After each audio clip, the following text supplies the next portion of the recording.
Salut à tous, c'est Murdoch et suite au retour positif de la dernière vidéo sur Batman et Daredevil que j'avais sorti, j'ai décidé de me pencher rapidement sur certains points communs que leurs ennemis respectifs pouvaient avoir. Cette vidéo ne présentera que 4 ennemis pour chaque héros, puisque j'ai décidé de me concentrer sur ceux qui avaient des points communs on ne peut plus évidents. Voilà deux super vilains que nos deux héros apprécient particulièrement pour ce qui est de leur mettre des grosses tatanes dans la gueule.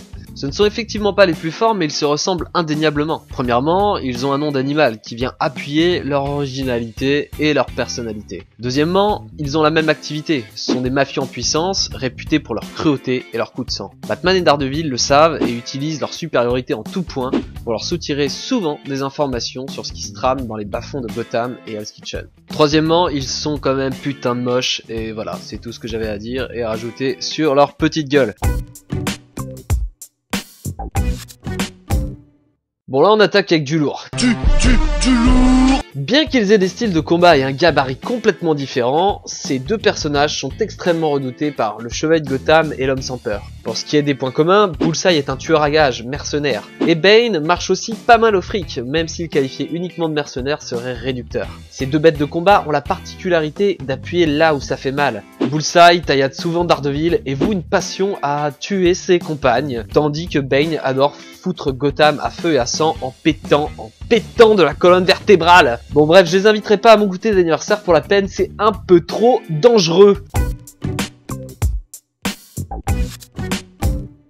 Et là, je sens que ça va jaser, je vais comparer Wilson Fisk au Joker. On va pas se le cacher, si Batman et Daredevil sont aussi intelligents, cool et tout ce qu'on veut, c'est bien aussi parce qu'ils ont des ennemis et des némésis de grande qualité. Même si au niveau du comportement, de l'histoire ou encore du physique de ces deux super vilains, leur but premier n'en reste pas moins le même, détruire la vie de Daredevil et de Batman. Non, pas seulement les vaincre, les détruire littéralement. Hormis le fait que de briser la vie des deux héros plutôt que de les tuer les amuse, ils se ressemblent dans la crainte qu'ils inspirent. Ils sont capables de tout détruire et par tous les moyens pour rester la menace numéro 1 sur la vie de Batman et Dédé. On remarque d'ailleurs que quand ils ne sont pas là, Batman et Daredevil ne se sentent pas obligés d'être au top de leur niveau. Du coup on peut dire que ce qui les rassemble vraiment, c'est ce calme qu'ils laissent après la tempête lorsqu'ils ont été vaincus. Talia et Elektra sont autant alliés qu'ennemis de leurs deux ex-compagnons. Elles les ont aimés et c'était passionnel et réciproque. L'une a même eu un enfant qui est devenu le Robin le plus casse-couille de l'univers. Elles restent tout de même des personnages imprévisibles capables de jouer avec leurs sentiments pour au final leur foutre la misère, ou du moins essayer. En plus, on peut dire que leur style de combat et leur appartenance à des organisations secrètes d'assassins les rapprochent.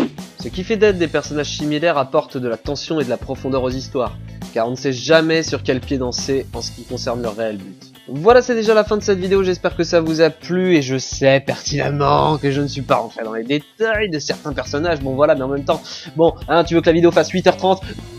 Non, tu ne veux pas, alors voilà, c'est comme ça. Donc bon, bah écoutez, moi je vous fais des bisous, voilà, c'est tout ce que je peux vous faire, je vous fais des bisous, ciao ciao, allez, on se dit à la prochaine, et n'oubliez pas de manger des knackis, ciao.